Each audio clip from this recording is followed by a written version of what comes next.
அறிவோம் ஆரோக்கியம் நேயர்கள் அனைவருக்கும் அன்பான வணக்கங்கள். நான் ஸ்ரீவர்மா மருத்துவமனையின் மகளிர் சிறப்பு மருத்துவர் ஜெயரூபா. இந்த நாள் இனிய நாளாக அமைய என்னுடைய மனமார்ந்த வாழ்த்துக்களும் பிரார்த்தனைகளும். சின்ன சின்ன விஷயத்துக்கெல்லாம் ரொம்ப ஈஸியா இரிட்டேட் ஆயிடுறீங்களா?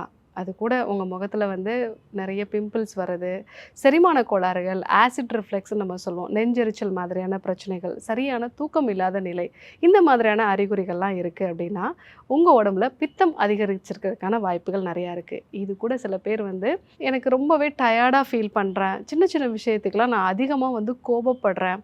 அதே மாதிரி யாராவது வந்து சின்னதா ஒரு வார்த்தை என்ன குறை சொல்லிட்டாங்கன்னா கூட என்னால தாங்க முடியாது. அதனால நான் வந்து ரொம்பவே இரிட்டேட் ஆயி வந்து நான் கத்துறேன். இந்த மாதிரியான அறிகுறிகள்லாம் இருக்குன்னா, கண்டிப்பா பித்தம் வந்து அதிகரிச்சதுக்கான வாய்ப்புகள் நிறையா இருக்கு.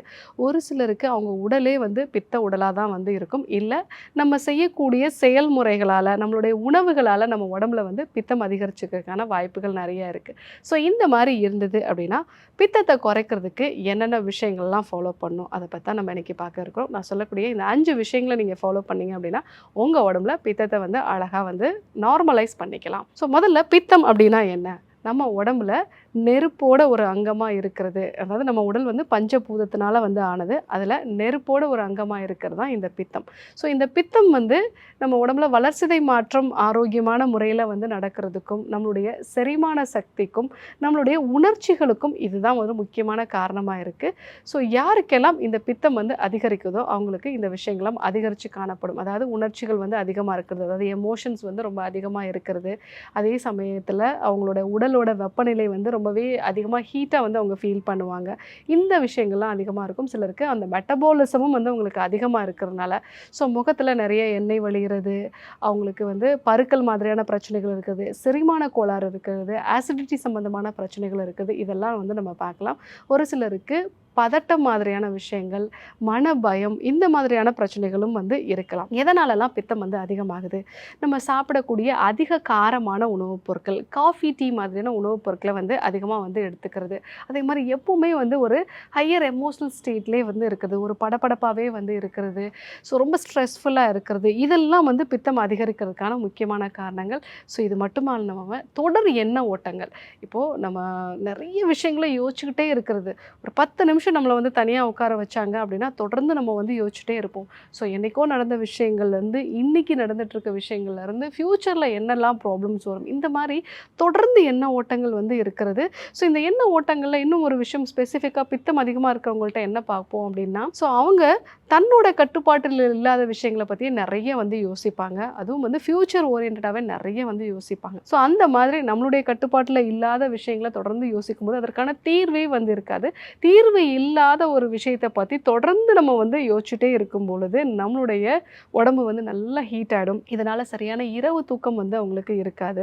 ஸோ உணவுமே வந்து அவங்க இந்த எண்ண ஓட்டங்கள்ல இருந்து தப்பிச்சுக்கிறதுக்காக அந்த உணவுப் பொருட்கள எடுத்துக்கொள்ளக்கூடிய நிலையோ, இல்ல சில பேர் வந்து உணவ அவாய்ட் பண்ணக்கூடிய ஒரு நிலையோ வந்து அவங்களுக்கு இருக்கும். இந்த மாதிரி தொடர்ந்து அவங்களுடைய எண்ண ஓட்டங்கள், சரியான இரவு தூக்கம் வந்து இல்லாது, உணவு வந்து ஆரோக்கியமா இல்லாத நிலை இருந்ததுன்னா, கல்லீரல் வந்து அவங்களுக்கு பாதிக்கப்படும். ஸோ கல்லீரல் அப்படிங்கிறது பித்தத்துக்கான ஒரு முக்கியமான ஒரு உறுப்பு. ஸோ கல்லீரல் எப்பலாம் அதனுடைய செயல்திறன் வந்து கம்மியாகுதோ, அப்பலாம் நமக்கு வந்து கண் எரிச்சல் வந்து இருக்கிறது, யூரின் போறப்போ வந்து எரிச்சல் வந்து இருக்குது. உடம்பு ரொம்ப ஹீட்டா வந்து அவங்க ஃபீல் பண்றது. ஸோ அதே மாரி படபடப்பு மாதிரியான பிரச்சனைகள்.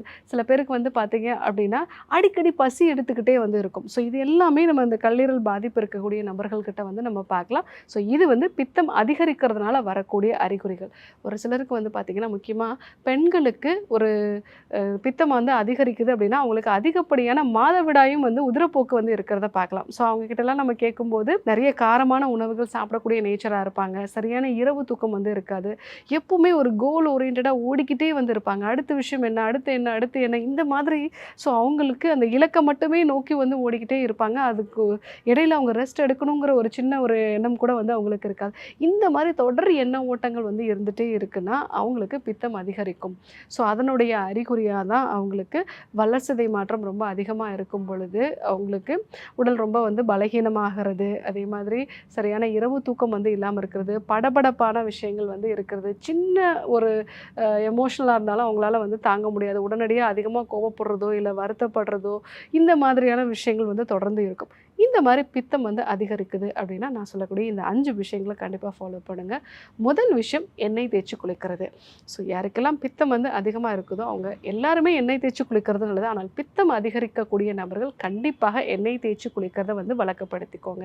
ஸோ வாரத்தில் ஒரு நாளாவது சீரகம் போட்டு பொரிய விட்ட அந்த நல்லெண்ணெயை உச்சந்தலையிலேருந்து உள்ளங்கால் வரைக்கும் தேய்ச்சிட்டு ஒரு அரை மணி நேரம் கழித்து வெதுவெதுப்பான வெந்நீரில் வந்து குளிக்கிறது நல்லது. நிறைய பேர் இப்போ எல்லாமே வந்து எண்ணெய் தேய்ச்சி குளிக்கிறேன் டாக்டர், இன்னும் சில பேர்லாம் வந்து சொல்கிறத வந்து கேட்டிருக்கேன். அதுக்கப்புறமா எனக்கு வந்து சளி பிடிச்சிருச்சு டாக்டர் அப்படின்னு சொல்லுவாங்க. எப்போ எண்ணெய் தேய்ச்சி குளிச்சிங்க அப்படின்னா, காலையில் எண்ணெய் தேய்ச்சேன் டாக்டர், ஒரு மத்தியானத்துக்கு அப்புறமா தான் நான் குளித்தேன். இன்னும் சொல்ல போனால் சில பேர் வந்து சாயங்காலம் குளிக்கிறேன் அப்படின்னு சொல்கிறாங்க. அப்படிலாம் கிடையாது. காலையிலேயே நீங்கள் வந்து குளிச்சிடணும். காலையில் 6 மணிக்கெல்லாம் வந்து நீங்கள் எண்ணெய் தேய்ச்சி ஒரு அரை மணி நேரம் கழித்து வெதுவெதுப்பான வெந்நீரில் வந்து குளிக்கிறது நல்லது. ஸோ அந்த எண்ணெய் தேய்ச்சி குளிக்கக்கூடிய அன்னைக்கு நீங்கள் நீர் காய்கறிகளோ இல்லை ஃப்ரிட்ஜ்லேருந்து எடுத்த ஒரு குளிர்ச்சியான உணவுப் பொருட்களையோ வந்து தவிர்க்கிறது நல்லது. அதிகமாக வெயிலில் தெரிகிறது இதெல்லாம் நம்ம கொஞ்சம் அவாய்ட் பண்ணிடுறது.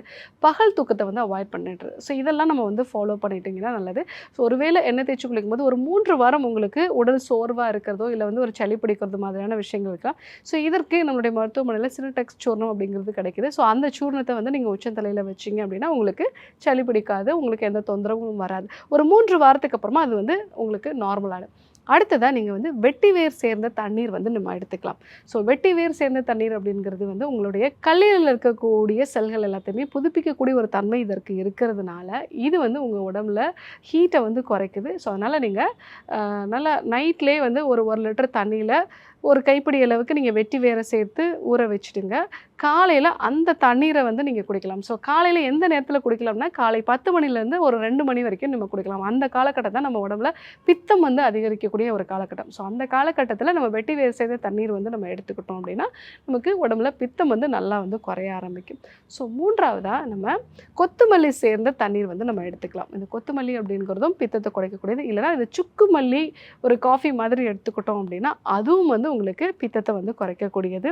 ஸோ நீங்கள் டீ காஃபிக்கு பதிலாக சுக்குமல்லி காஃபியாக எடுத்துக்கிட்டிங்கன்னா உங்களுக்கு வந்து பித்தம் வந்து நல்லாவே வந்து குறையும். ஸோ அதுக்கப்புறமா அடிக்கடி வந்து நீங்கள் உங்கள் உணவில் வந்து மோர் வந்து சேர்த்துக்கோங்க. இந்த மோர் அப்படிங்கிறதும் நமக்கு பித்தத்தை நல்லா குறைக்கக்கூடியது, உடலுக்கு நல்லா வந்து குளிர்ச்சி கொடுக்கக்கூடியது. ஸோ அதனால் வந்து நீங்கள் மோர் வந்து உங்களோட உணவில் ரெகுலராக சேர்த்துக்கிட்டீங்க அப்படின்னா உங்களுக்கு பித்தம் வந்து நல்லா குறையும். ஸோ கடைசியாக நீங்கள் இஞ்சி வந்து உணவில் சேர்த்துக்கோங்க. இஞ்சியோட தேன் சேர்த்து வந்து நீங்கள் எடுத்துக்கிட்டீங்க அப்படின்னா அதுவும் வந்து நல்லா பித்தத்தை வந்து குறைக்கக்கூடியது. ஸோ நீங்கள் காலையில் வெறும் வயிற்றில் ஒரு அரை டீஸ்பூன் அளவுக்கு துருவின இஞ்சி, அந்த இஞ்சி வந்து தோல் சீவி இருக்கணும், அந்த துருவின இஞ்சியோட தேன் கலந்து நீங்கள் வந்து எடுத்துக்கிட்டீங்க அப்படின்னா பித்தம் வந்து நல்லாவே வந்து குறைய ஆரம்பிக்கும். ஸோ இதை வந்து நம்ம ரெகுலராகவே வந்து பயன்படுத்தலாம். ஸோ யாருக்கெல்லாம் உடம்புல பித்தம் வந்து அதிகமாக இருக்கோ அவங்க எல்லாருமே எண்ணெய் தேய்ச்சி குளிக்கிறத வந்து வழக்கப்படுத்திக்கிறது நல்லது. வெட்டி வேர் சேர்ந்த தண்ணீர் காலை 10லேருந்து 2 மணி வரைக்கும் நம்ம வந்து எடுத்துக்கிறது நல்லது. அதே மாதிரி கொத்தமல்லி சேர்ந்த டீ மாதிரி சுக்கு மல்லி காஃபியை வந்து எடுத்துக்கலாம். மோர் சேர்ந்த உணவை வந்து அடிக்கடி நம்ம வந்து எடுத்துக்கிறது நல்லது. ஸோ கடைசியாக நீங்கள் வந்து இஞ்சியும் தேனும் வந்து காலை வெறும் வயிற்றில் எடுத்துக்கிறது நல்லது. இந்த 5 விஷயங்களை நீங்கள் ஃபாலோ பண்ணீங்க அப்படின்னா கண்டிப்பாக உங்களுடைய பித்தம் வந்து குறைய ஆரம்பிக்கும். இரிட்டேஷன் இருக்கிறது, எமோஷ்னலி ஒரு இம்பேலன்ஸ்டாக இருக்குது, இது எல்லாமே வந்து குறைய ஆரம்பிக்கும். ஸோ இன்றைக்கி பித்தம் அப்படின்னா என்ன, இதை குறைக்கக்கூடிய 5 விஷயங்களை பற்றி நம்ம வந்து பார்த்தோம். கண்டிப்பாக ட்ரை பண்ணி பாருங்கள். இதே போன்று ஒரு நல்ல தகவலோடு உங்களை சந்திக்கிறேன். நன்றி, வணக்கம்.